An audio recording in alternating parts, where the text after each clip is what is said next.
النوبة. This is one.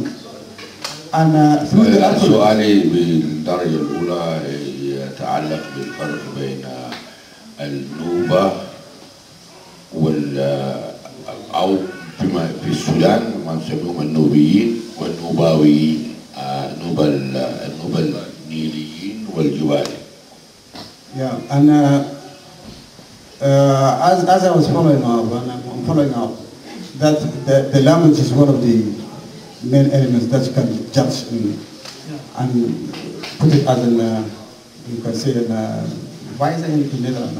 Yes, you can relate it to it. Number two, my question is, the latest archaeology, which is done in 1985 by the French, the trip of the Nilotic Nubian stops at a little bit in Bahrain, which is now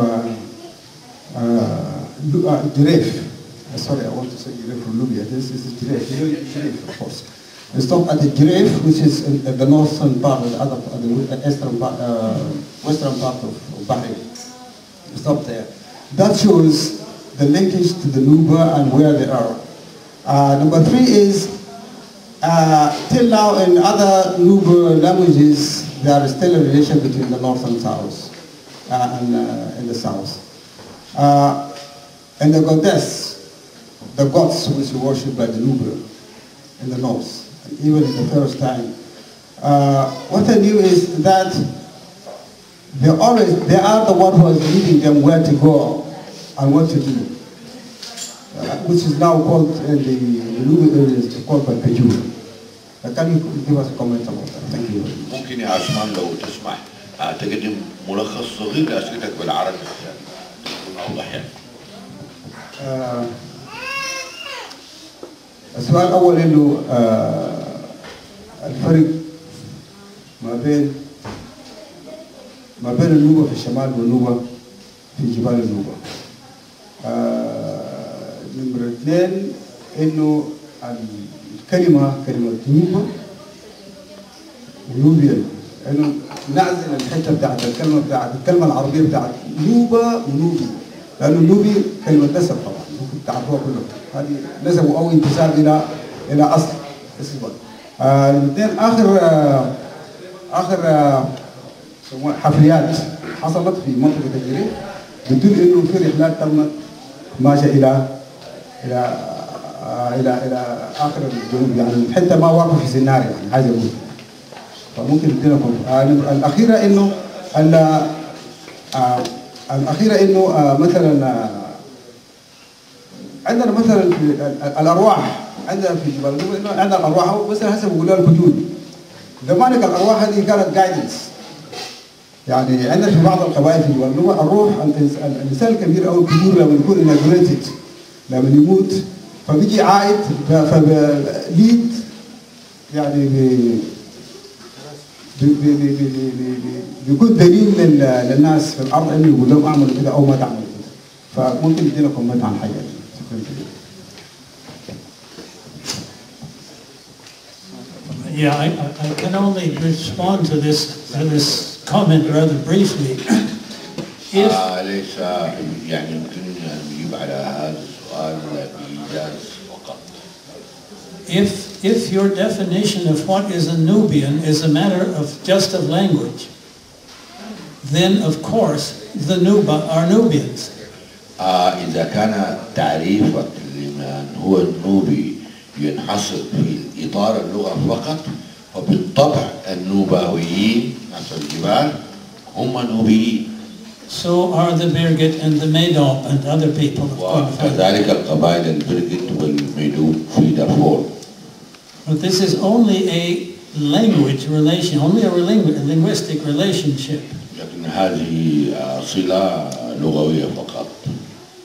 Now these great civilizations of earlier times which I talked about never spread outside the Nile Valley, east or west. لكن الحضارات العظيمة التي تحدثت عنها لم تنتشر أو تتوسع بعيدا عن حوض النيل. Because they were based on irrigation agriculture and the rich irrigation agriculture possibilities along the Nile. لأنها كانت تعتمد بشكل أساسي على الزراعة المروية التي تعتمد بدورها على مياه النيل. So the Birgit and the Medob and the Nuba were Nubian speakers, but they were not citizens of Nobadia, they were not citizens of Kush, they were not subjects of the Egyptians, they didn't participate in any of these earlier civilizations. وهكذا نستطيع أن نخلص إلى أن النوباويين والبرجت والميدوب هم نوبيين يتحدثون اللغة النوبية، لكنهم لم يكونوا يتبعون إلى الحضارة الكوشية والمروية ولم يخضعوا للغزو الفرعوني المصري. And that's really the only answer I can give, that it's a linguistic relationship only. وما يمكن أن أتحدث عنه الآن تصل إلى الصلة اللغوية.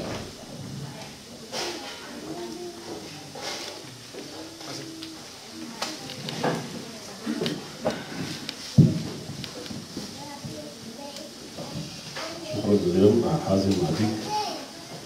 يرى البروفيسور شارل بوني في المنطقة القديمة أن الأصل هي الحضارة النوبية، يعني أصل الحضارة الفرعونية هي النوبية الأصل. فما هو رأيك خاصة the origin of this civilization in Upper Nile Valley is a Nubian civilization, not the Egyptian. خاصة وأن النوبيون قد حكموا مصر بعد انتصارات في حروب كثيرة، وأيضا the Nubians ruled over Egypt after conquering the Egyptian pharaohs in many wars. وأيضا نجد أن بعانخي والطهارقة قد حاربوا الأشوريين في عهد أسر حدود في منفيس.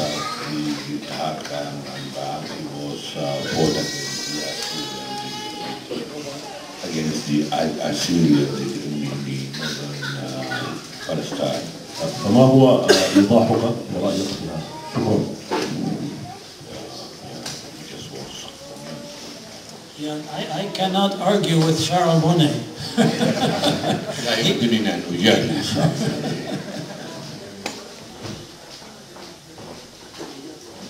اكتفى بهذا كافية جدا.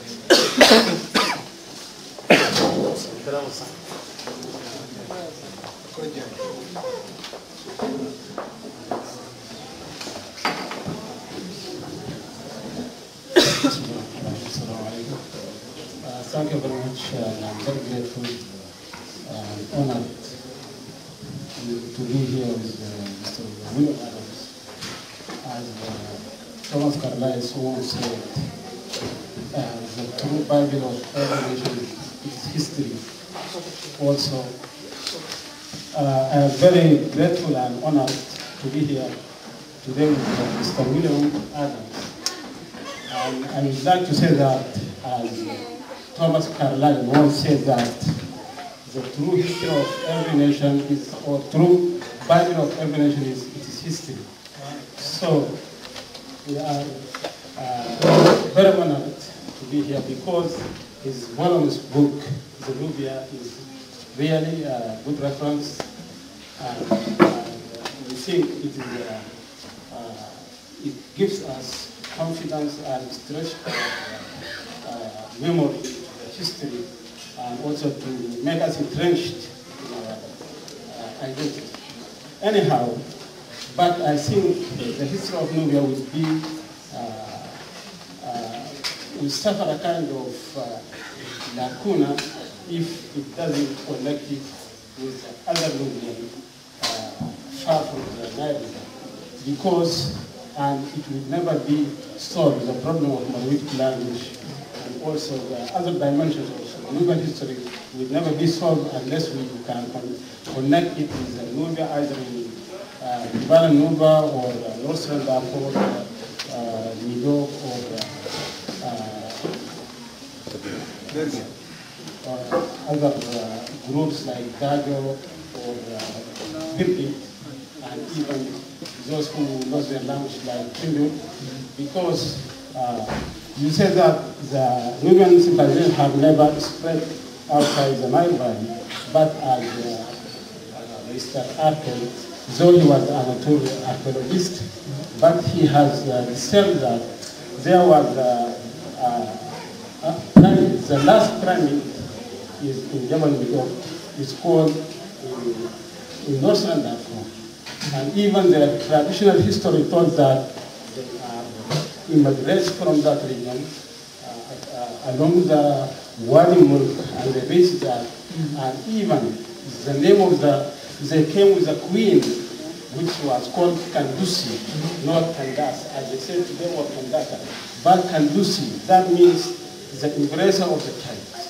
And even in the medieval Nubian language, like God, the translate is to tell them, and it is still the only maybe the Nubian language said to God tell you today.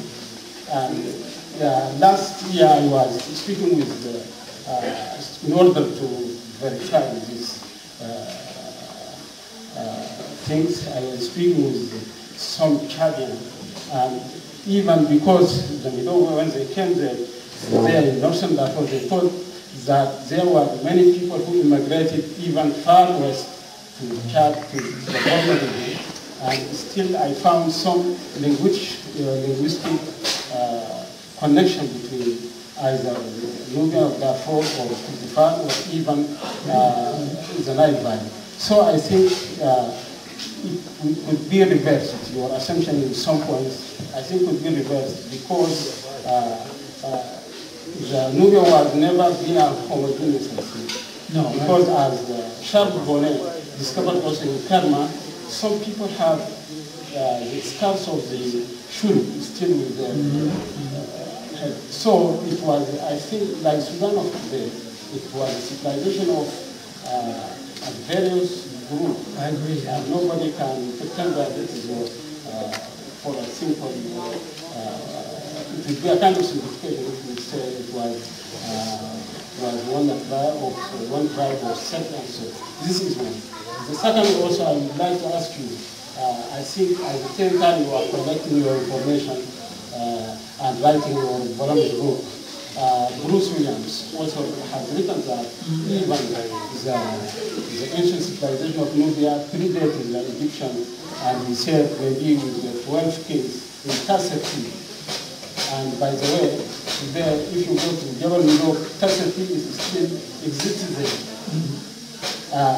So he said predated that.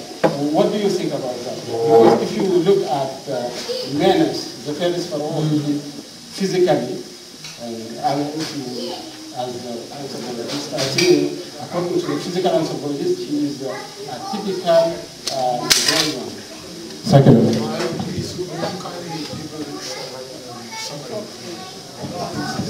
Okay, ده أقول فقط إنه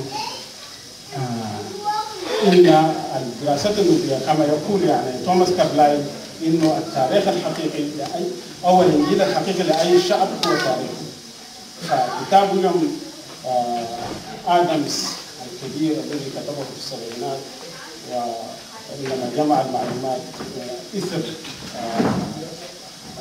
السد العالي يعتبر مرجع مفيد جدا، ولكن هذا المرجع سوف يكون ناقصا ما لم يعني يكمل بدراسات اخرى لانها اخرى من السودان، لان كما هو قال قبل قليل انه يعني هنالك مجموعات نوبيه اخرى خارج وادي النيل، لكن هذه المجموعات لم تشارك في بناء الحضاره القديمه، وهذه فرضيه ليست حقيقيه، لان لو نظرنا الى الحكاوي الشعبيه لتلك الشعوب سواء كانت في كردفان او في دارفور او في حتى مناطق اخرى، هي تتحدث انها قد هاجرت في القديم من وادي النيل، بل عندنا في جبال النيلور في جبل اسمه جبل كابوجا لا يوجد فيها هنالك حرم صغير، اخر الاهرامات التي تم بناؤها عندما جاءوا بملكه من وادي النيل وماتت الملكه ودفنوها هناك، والحرم لا تزال، وكتب عنه اركل عن حازم، وكان هذه الملكه تسمى كندوسي، وليس كنداك كما يقول. وكندوسي معناه مشيمة الولد. وهنالك دلائل لغوية وتقاليد كثيرة جدا، من ضمنها الإنجيل الذي ترجم في العصور الوسطى إلى اللغة النوبية القديمة كلمة الله كان يسمى التلي، وهذه الكلمة لا تزال موجودة في كثير من اللغات النوبية سواء كانت البردي أو البردو، وإن كانت البردي فقط لغتها، وهنالك بعض اللغات كارغو في جبال النوبة والنيمن وكثيرة.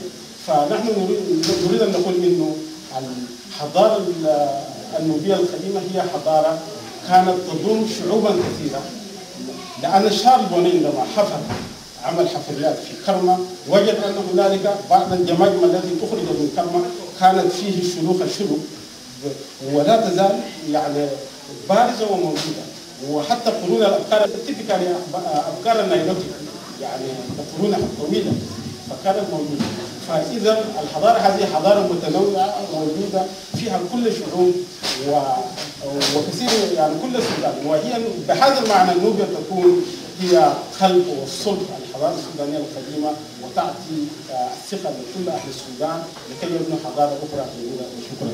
وشيء آخر بدي أقول إنه الحضارة الفرعونية القديمة نفسها كما يقال إنه هنالك يعني كما قال بروس وليام، وهو في نفس الوقت الذي كان فيه وليام آدمز كان يجمع كتابه الكبير أثبت في منطقة تسفي اللي هو في منطقة كوستول التي غلقت الآن في السد العالي أن كانت هنالك 12 ملك سبقت حتى الممالك الفرعونية الأولى، وأن مينس نفسها أول فرعون وحد مصر.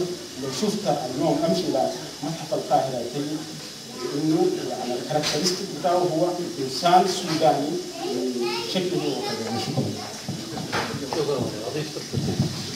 Yeah, I don't think I can address all the different issues that are raised here, but there are 3 questions that بالطبع لا أعتقد أنني يمكن أن أجيب على كل الأسئلة والموضوعات التي طرحت الآن، لكن هناك 3 نقاط أود التعليق عليها.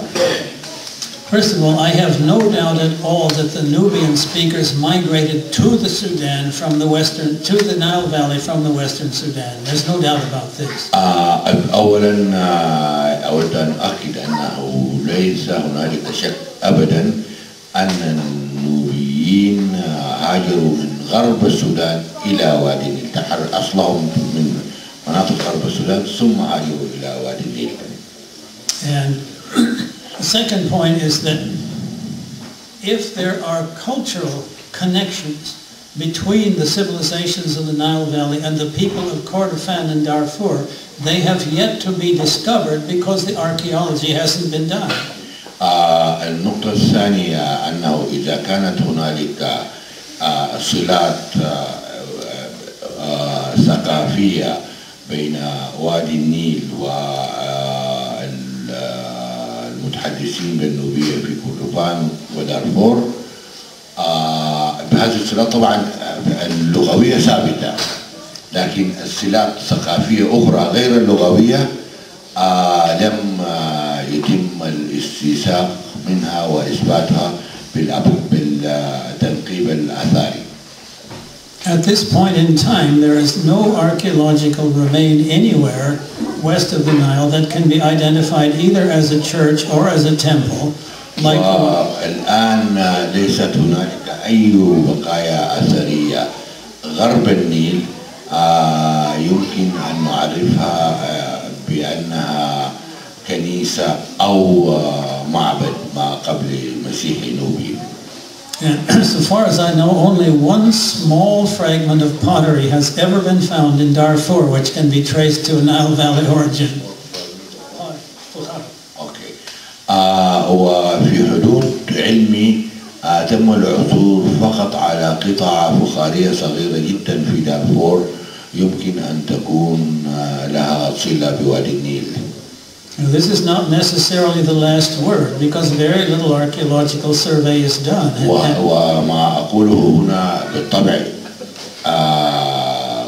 ليست هي الكلمة النهائية، لأن هنالك الكثير من البحوث الآثارية والأنثروبولوجية يجب أن تنجز، لم تنجز الكثير بحوث كثيرة، فلذلك ما أقوله الآن لا يمثل الحقيقة النهائية.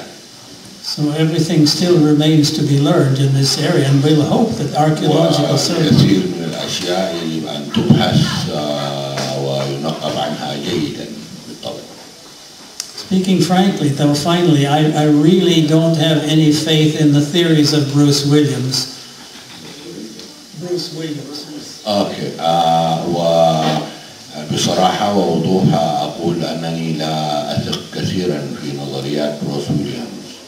Bruce Williams writes for an African American audience, and he writes what they want to hear. لأنه يكتب بشكل أساسي لجمهور من الأمريكان الأفارقة، وهو يكتب ما يودون أن يسمعونه، يكتب لهم ما يريدون أن يقرأوه. The African Americans have their own version of Nubian history, which they have published in a number of books, in which والأفارقة الأمريكيين الأفارقة لديهم تاريخهم النوبي الخاص بهم، وكتبوه بالعديد من الكتب. And none of it is really very well documented, but it's a question. وهذه البحوث يعني لا يوثق بها كثيرا ولا يعتمد عليها كثيرا. Okay, there is the last question before we go a break of half an hour. Okay. دلوقتي أعطي فرصة في الراوند الأول. Yes. تفضل نصر.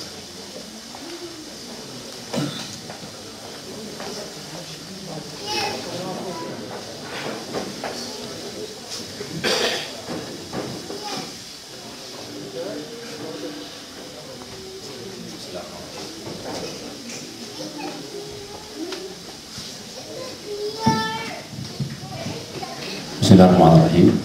جمال محمد، عضو مكتب التنفيذي في رابطة النوبية. أنا سؤالي للبروفيسور، العلاقة ما بين الحضارة النوبية أو النوبيين والمجتمع اليهودي، لأنه أنا قرأت في أكثر من مرة المجتمع اليهودي. نعم.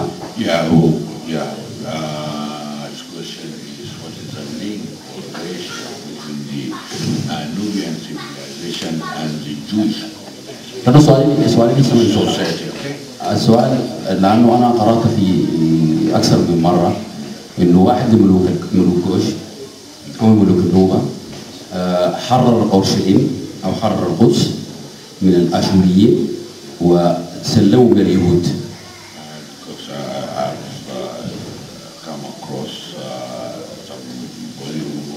Nubian Pharaoh and Nubian king was liberated Jerusalem from the Assyrians and handed it over again to them.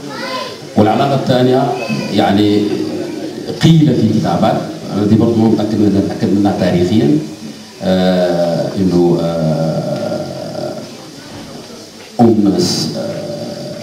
النبي اليهود ترموزة هي أصلها نوبية وتسمى نبرة. نبرة طبعا باللغة النوبية معناها ذهب، يعني ما أعرف أكيد شيء مثالي يعني. فهل دي كلمة فين حق تاريخية؟ I've also read somewhere that the mother of Prophet Moses is a Nubian and her name is Nabra, which is called in Nubian language. Well, I'm familiar with this theory that it wasn't Taharka, but rather Shabaka, who is supposed to have liberated or saved Jerusalem from being conquered by the Assyrians. And of course, the author of this book goes on to say that therefore he saved Western civilization, so to speak. Well, you know, maybe this. لقد اطلعت على هذه الفكرة التي تقول أن تهارقا حرر أو لنقل أنقذ جيروسلم القدس من الغزو الآشوري، وهو بهذه الطريقة أنقذ الحضارة الغربية أيضا. And indeed, maybe it happened. There's no good evidence one way or other whether it happened or not. وربما يكون ذلك قد حدث، لكن ليست هنالك دلائل تاريخية موثقة تؤكد إذا كان ذلك قد حدث أم لا. But I would like to point out that whether he saved Jerusalem from the Assyrians, it was very soon conquered by the Persians, and then by the Greeks, and then by the Romans. So to say that it was an important turning point in civilization is absurd. لكنني على أي حال أود أن أشير إلى أن بعد وقت قصير جدا من غزو بعانخي لفلسطين وربما القدس فقد غزاها بعد ذلك الفرس ثم الإغريق ثم الرومان ثم العديد من الشعوب.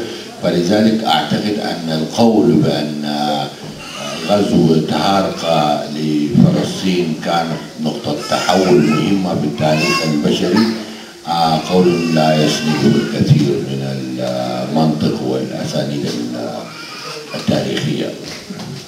As for the mother,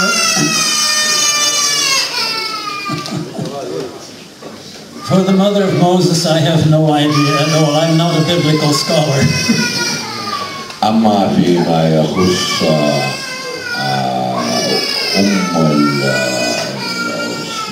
النبي موسى Mr. William Adams.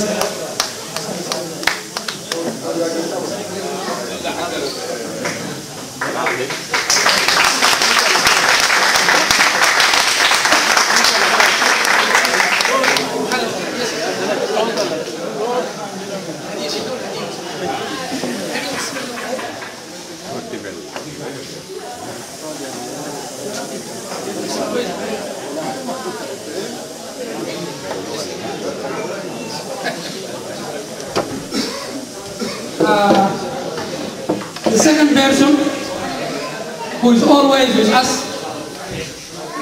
as a real Nubian, a man with 3 or 4 languages, 4 tongues, including the Nubian tongue, الأستاذ محمد عبد الحميد. فليتفضل. الشخص الثاني هو الأستاذ النوبي الأصيل محمد عبد الحميد الذي يحمل 3 أو 4 لغات إضافة إلى اللغة النوبية، وهو أستاذ عمل سابقا بوكالة السنة للأنباء كمترجم.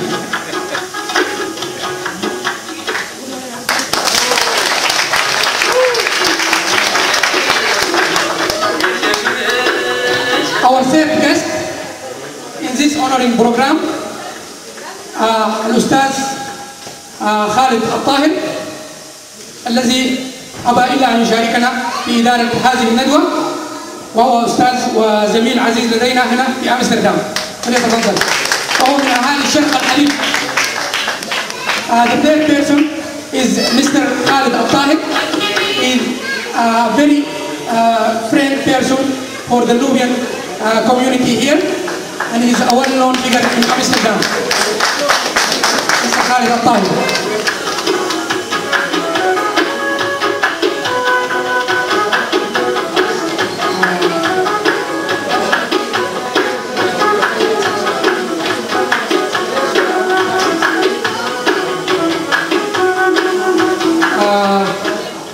The fourth person is a Nubian singer who is always giving examples in our evenings or Nubian evenings.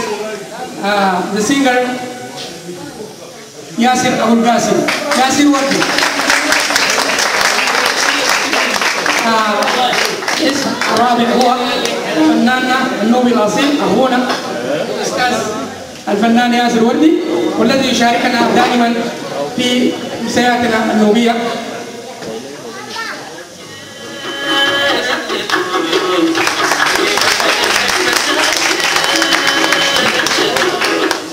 وحقيقة وبكل صدق،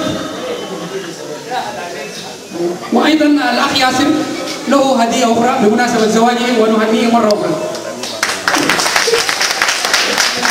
وشكر حقيقي أيضا لهذا الحضور الكريم الذي دائما لن يخجلنا ولم يخجلنا، ونتمنى منكم المشاركة دائما من إخوتنا في السودان حتى نسير على درب وطنا موحدا إن شاء الله.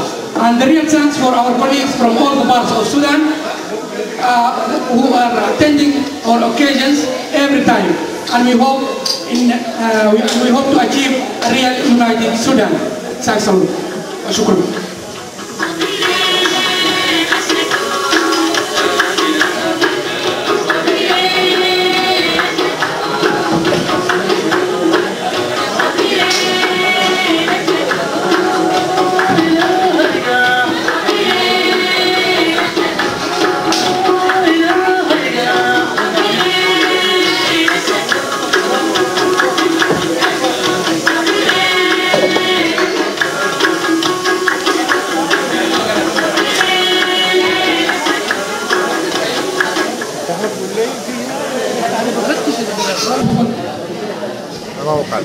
نعم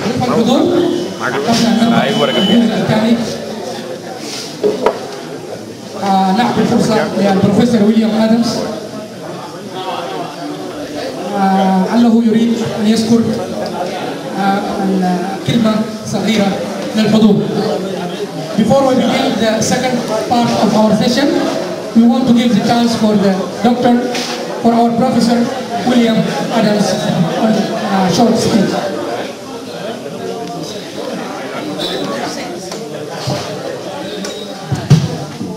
There's really nothing I can say other than the fact that I'm again also very, very happy to be here.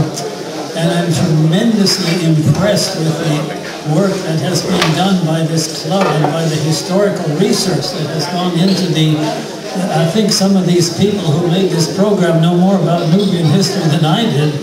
And I learned quite a bit just from that I didn't know by watching the show that's been put on here. ليس لدي الكثير مما أضيفه.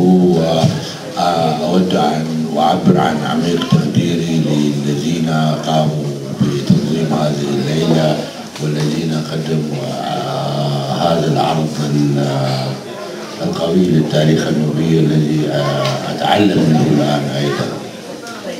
So this is a great learning experience for me too, and there's nothing more exciting in the world than learning. وهذه تجربة غنية جدا بالنسبة لي وأتعلم منها الكثير وليس ثم شيء أكثر تأثيرا على النفس من تجربة وخبرة التعلم. I wish there was a Nubian club like this in every country. وأتمنى أن يكون هنالك نادي نوبي مثل هذا في كل البلدان.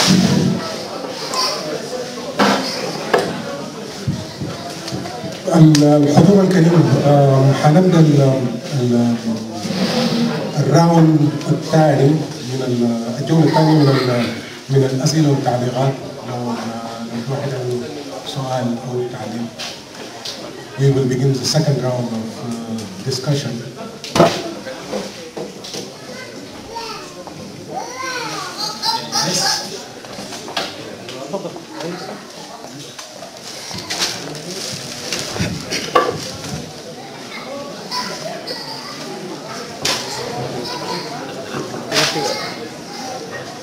معلش خش لجوا عشان تعرف تقنع. لو الناس الورق قربوا شويه كده عشان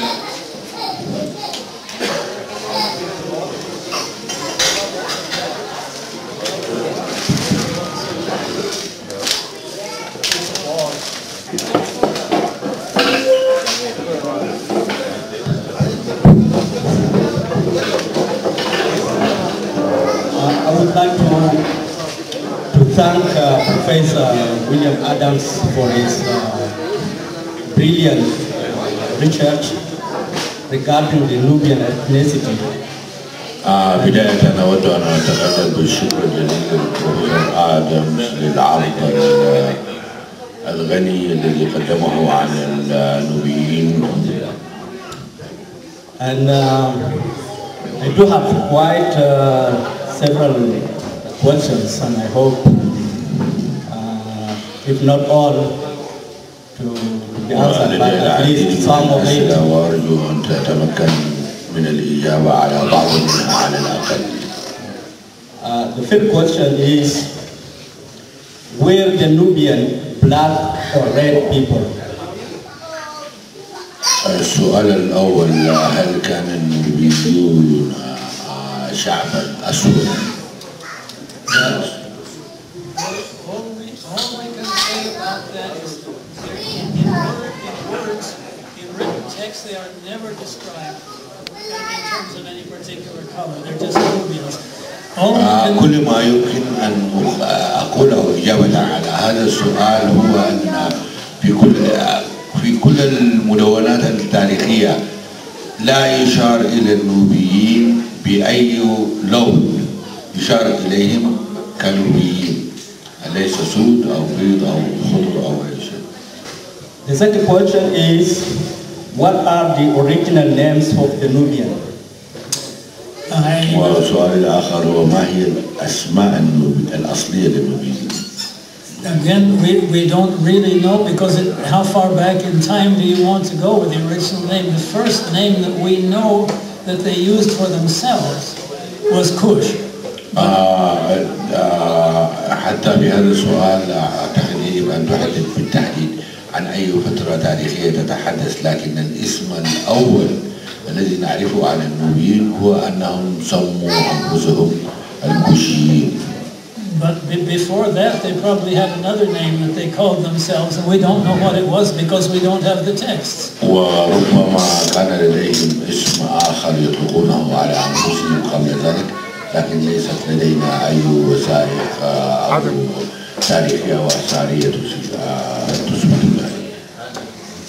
The third question is, what are the connections between Nubians in North Sudan, Nuba Mountain, Ghana, South Africa?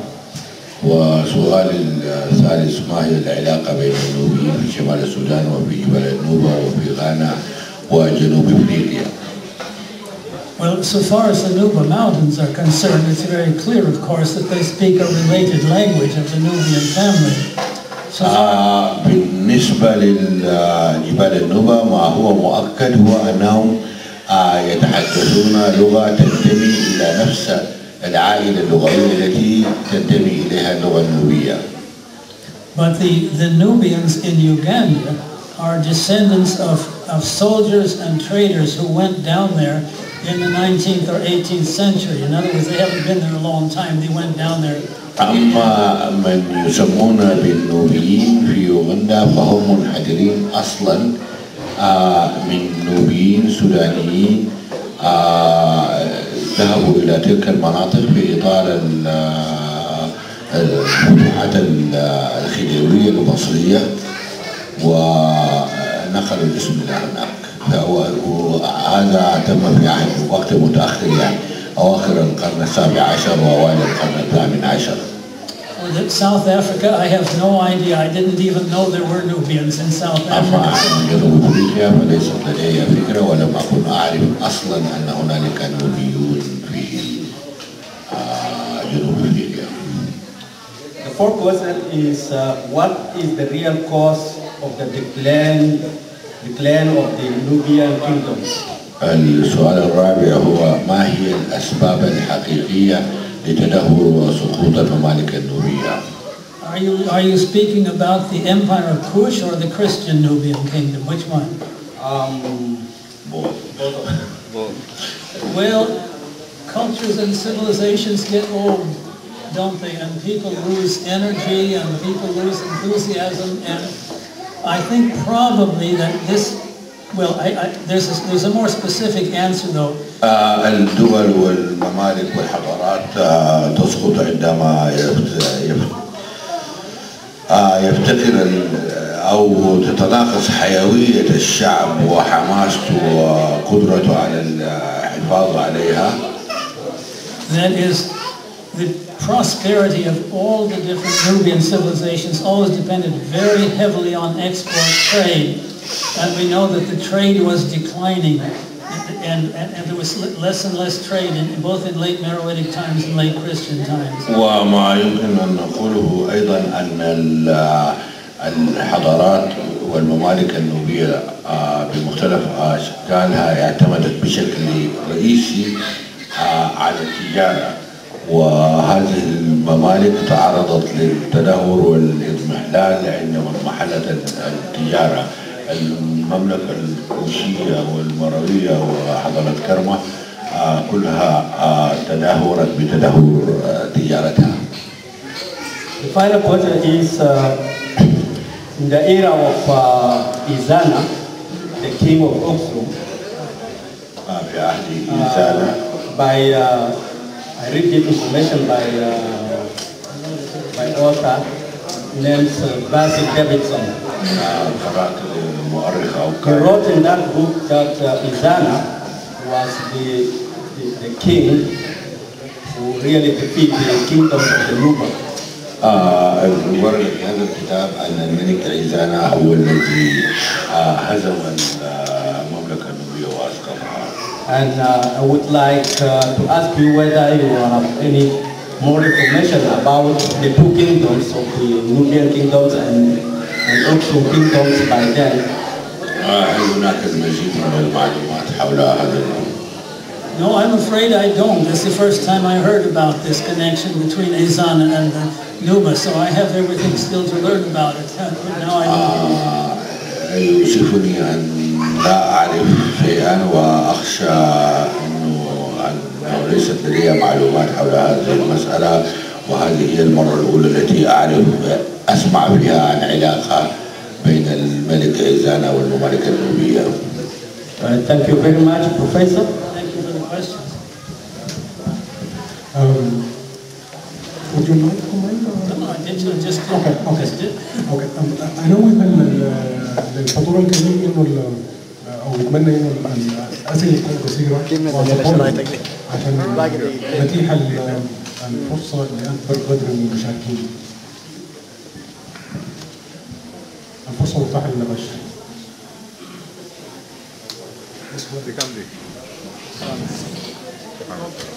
كل ساعتين شوية.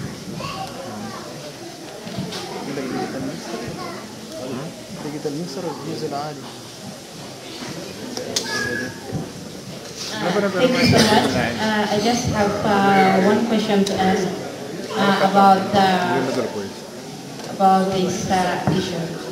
Actually, I'm very pleased because I myself am a Sudanese, but I stayed in Sudan for such a long time, and then later we moved away. لدي سؤال واحد أود أن أتقدم به، وأنا شخصيا لست سودانيا لكنني عشت في السودان لفترة طويلة. The question is, I've been in Sudan and I studied history in Sudan, but unfortunately enough, we just had a very brief history about the Nuba, that Nuba was having a very strong empire, and that's it.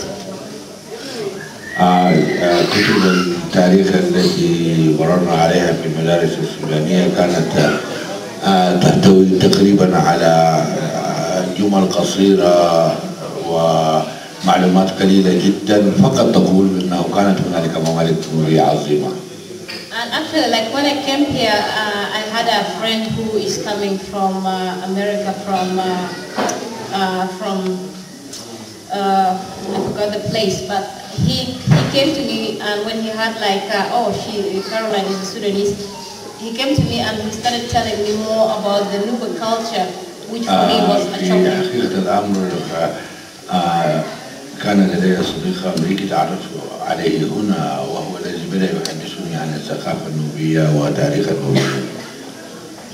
So for me, like, it was very surprising because I, as a Sudanese, I didn't know much about the Nuba culture. But for a foreign somebody who... لقد اندهشت تماما بأنني كسودانية، ويؤسفني أنني قلت أنها غير سودانية. أنا الحقيقة مسافر زي يومين كده وما مركز، مرات كلمة تطلع.